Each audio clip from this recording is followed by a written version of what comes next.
नमस्कार प्रेक्षकांनो, आम्ही चतुर्थ वर्षीय कृषी महाविद्यालय बारामतीचे विद्यार्थी आमच्या रावेच्या प्रोग्रामसाठी कळम लालपूर या गावात आलेलो आहोत. तर आज आपण प्रगतशील शेतकरी तुषार दुर्गुडे सरांच्या पेरू शेतीविषयी माहिती घेण्यासाठी आलेलो आहोत. प्रथमतः तुषार सर, तुमचं आमच्या चॅनलमध्ये हार्दिक स्वागत आहे. सर, प्रथमतः आपण आपला परिचय करून द्यावा. नमस्कार, माझं नाव दुर्गुडे तुषार गजानन. माझं शिक्षण MA BEd झालेलं आहे. मी गेले 4-5 वर्ष झालं शेतीत जास्त पडलेलो आहे आणि पेरूची बाग आपण 2021 ते 22 साली लावलेली आहे. आतापर्यंत त्याचं संगोपन चालूच आहे. सर, मग आपण आता मुलाखतीला सुरुवात करूया. हो, ठीक आहे. सर, आपल्या बागेला किती वर्ष झाली? किती वर्षाची आपली बाग आहे? आपली बाग साधारणतः 2021 मे जूनच्या आसपास आपण त्याची लागवड केलेली आहे. बऱ्यापैकी 3 वर्षाची आपली बाग आहे. 3-3.5 वर्षाची आपली बाग आहे. आपण किती एकरात बाग उभी केली? आपण ही सगळी बाग 15 एकराच्या आसपास सगळी बाग आपलं चालू स्थितीत आहे. सर, आपली वाण कोणती सांगू शकाल? कोणती व्हरायटी आपण बागेचा? आपल्याकडे आता एक 7 ते 7.5 रोप तायवान पिंकचे आहे आणि एक 1,500 रोप PNR क्रिस्टलचे एक आहे. सर, ही पेरूची जी बाग आहे आपण आत्ताच आम्हाला दाखवली. ही पेरूची बाग लावताना सुरुवात कशी केली? सुरुवातीचे ऑपरेशन काय काय घेतले होते? सुरुवातीला म्हणजे याची सगळे नांगरणी करणे, परत त्याचे फनपाळी करणे, हे सगळ्या गोष्टी केल्या. नंतर आपण त्याचं सगळं मार्किंग, ड्रिपचं ह्याचं मार्किंग आपण घेतलं. मार्किंग आखल्यानंतर आपण झाडं कशी लावायची, किती खोली लावायची, ह्याचं सगळं सर्वे केला. त्याच्यानंतर आपल्याला रोपं कुठून आणायचे, काय करायचं, फिरून 12 बाय 5 वर ह्याची लागवड केलेली आहे. ह्या झाडाची खोली साधारणतः आपल्या एक वीत खोल जाईल एवढं आपण त्याची खोली केलेली आहे. रोप त्याचं जास्तीत जास्त 1-1.5 फूट येतं, त्याच्यामुळे खोली पण त्याच्यानुसारच करावी लागते. जास्त खोली करून त्याची जमत नाही. सर, हे रोप आपण कुठून आणले होते?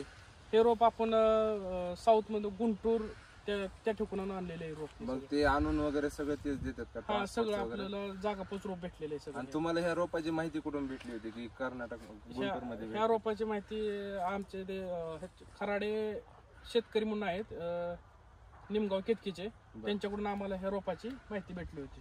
बरं. आपल्याला ते एक रोप त्यावेळेस कितीला पडलं होतं काय? त्यावेळेस आपल्याला जागापोच ते रोप 15 रुपये पर ह्या हिशोबाने आपल्याला ते रोप पडलं होतं. सर, आता पेरूच्या बाग उभी करायची, लागवड करायची बागेची, तर बागेसाठी वातावरण आणि जमीन कशी असावी काय सांगू शकाल का तुम्ही? पेरूसाठी वातावरण सगळं सुलभ राहतंय. शक्यतो पेरूचं माती ही पूर्ण काळसर पण नसावी, जेणेकरून त्याचा पाण्याचा निचरा झाला पाहिजे.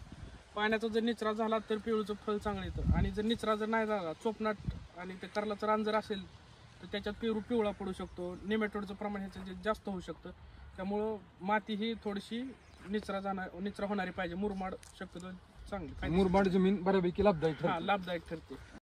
सर, तुम्ही आता जसं म्हणला की आपण पेरूची लागवड करताना 1 वीतभर खड्डा घेतला होता.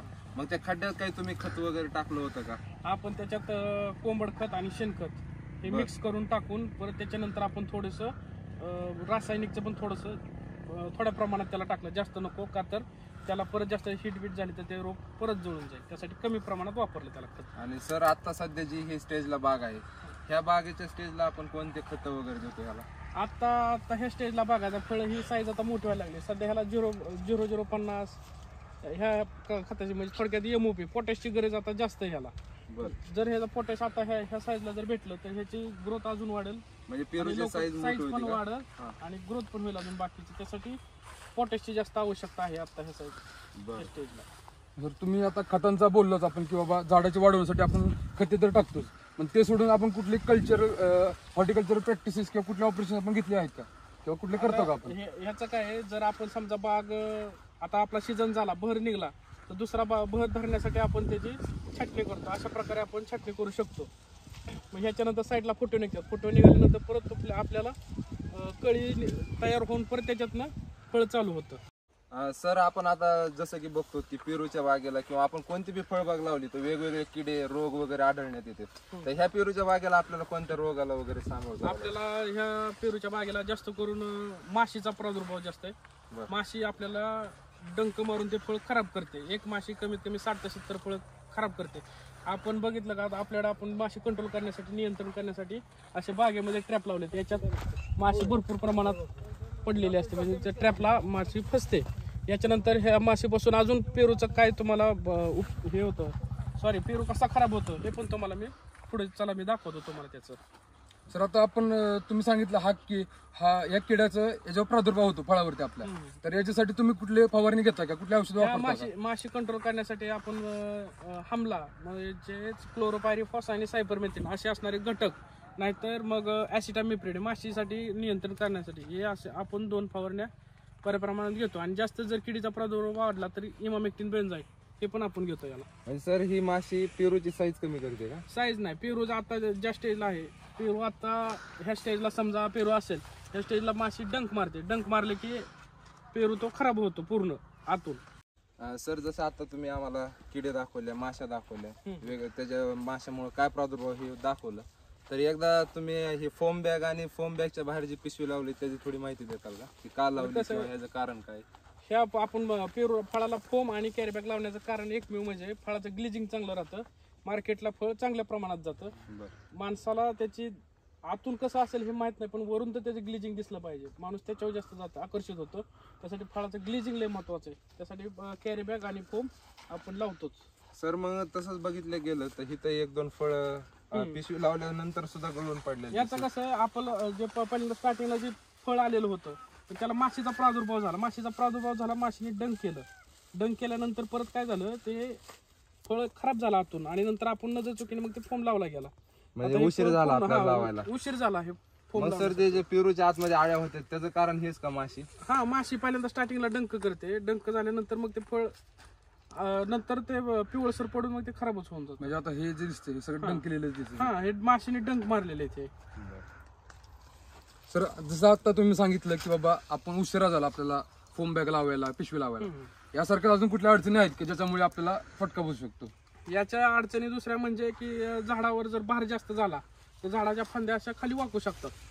ह्याच्यानंतर कुठेतरी फांदी तुटेल, काय होईल, ह्याच्यासाठी स्टेजिंगची आवश्यकता असते. पण काही शेतकरी केले तर करतात, नाही तर करत सुद्धा नाहीत. पण ह्याची फांदी जास्त वाचते, झाडाचा डिस्टर्ब होतं सारखं, की वारं हे आलं तर सारखं झाड हलत असतं. स्टेजिंग पण आपण योग्य स्टेजलाच करावं. हा, स्टेजिंग पण आपण योग्य स्टेजला करावं, जेणेकरून बाबा स्टेजिंगला पण लोड आला नाही पाहिजे आणि झाडाला पण लोड आला नाही पाहिजे, दोन्ही स्टेबल राहायला पाहिजे. सर हे फोम आणि जे आपण कॅरी बॅग लावले ह्याचं मार्केटमध्ये म्हणजे किती रुपयाला आता हे आपल्याला फोम मार्केटमध्ये एक 47 ते 49 पैशाला 180 mm चा फोम बसतो, तसे 150 रुपये किलो कॅरी बॅग बसते. आणि मजूरला लेबरचा खर्च एक 50 पैसे, साधारणतः आपल्याला एक 1.5 रुपये एका फळामागे खर्च येतो, एका फळामागे. सर आपण मग असं बोललात की आपण छाटणी करतो फळझाडामध्ये, छाटणी केल्यापासून फळ मार्केटला यायला किती दिवस लागतात? साधारणतः आपण छाटणीचा पिरियड एक फळाची म्हणजे मागच्या वर्षीचं जे मागील छाटणी आहे त्याच्यानंतर एक 2 महिन्याने आपण 2-3 महिने त्या रेस्ट देतो, नंतर मग छाटणी करतो. छाटणी झाल्यानंतर त्याला परत फवारणी हे घेऊन त्याच्या कळीसाठी आपण त्याला तयार करतो. कळीसाठी तयार झाल्यानंतर आपल्यानंतर मग ते पुढं वाजून एक 4 महिने कळी ही सेट होते. 4 महिन्यानंतर परत फोम लावला आपण, फोमच्या साईडला पेरू आला की मग नंतर एक 1.5 ते 2 महिन्यात आपलं फळ कटिंग होतं आणि मग नंतर तिथं आपण मार्केटला जातो. सर समजा आपली एकदा फळ मार्केटला आलं तर आपली बाग किती दिवस चालते? एकदा फळ मार्केटला आलं की आपलं म्हणजे फळानुसार आपण पहिल्या आठवड्यात किती काढतो, दुसऱ्या आठवड्यात किती काढतो, याच्यानुसार एक 3-4 महिने बाग चालूच राहते. आणि याचं कसं आहे तैवानचं की आपलं कळी कंटिन्यू चालूच राहते. जरी आपण खालचं फळ काढलं तरी त्याचं वरचं शेंड्यावरचं फळ चालूच राहतं. म्हणजे आपल्या तोडणीवर ते डिपेंड राहतं. फळ परत किती 4 महिने 5 महिने आपण चालू शकतो ते बाग. तर तोडणीला लेबर किती लागते व त्यांचा साधारणपणे खर्च? एक लेबर जर पेरू तोडायचं म्हटलं तर साधारणतः 1 टनापर्यंत एक लेडीज लेबर पेरू तोडते. जर एक 10 ते 12 लेबर असेल, कमीत कमी ते बऱ्यापैकी गाडी म्हणजे लोड करते, 6-7 टनाची गाडी लोड करून देते. एवढं लेबरचा खर्च म्हणजे इथं 250 रुपये लेबरला हजेरी राहते. आणि जी गाडी आणते त्याचं 1000 रुपये भाडं राहतं. म्हणजे गाडी घेऊन येते ते लेबर, ते 1000 रुपये त्यांचं भाडं राहतं आणि लेबरचे 250 रुपये राहते लेडीज लेबरचे. आणि जेंट्स लेबरचे 500 रुपये हजेरी आहे. आपल्या आता बागेला किती लेबर लागतात? आपल्या बागेला साधारणतः माल तोडायचा म्हटलं ना तरी एक 12-13 लेबर लेडीज लेबर आणि 2 जेंट्स, 14 लेबर टोटल लागतं आपल्या बागेला. सर आता आपण तोडणीचं बघितलंच, पण सर आता तोडणी केल्या सर्वात महत्वाचा मुद्दा जो की मार्केटचा. सर आता आपण कुठल्या मार्केटला पाठवतो माल? शक्यतो आपल्याकडे काय होतं माहितीये का, मार्केटला आपल्याला जाण्याची गरज पडत नाही. इथले लोकल व्यापारी असतात ते येतात आपल्याकडून डायरेक्ट माल घेतात. जो काय आहे तो रेट आपल्याला इथे देतात आणि तो डायरेक्ट माल इथूनच घेऊन जातात.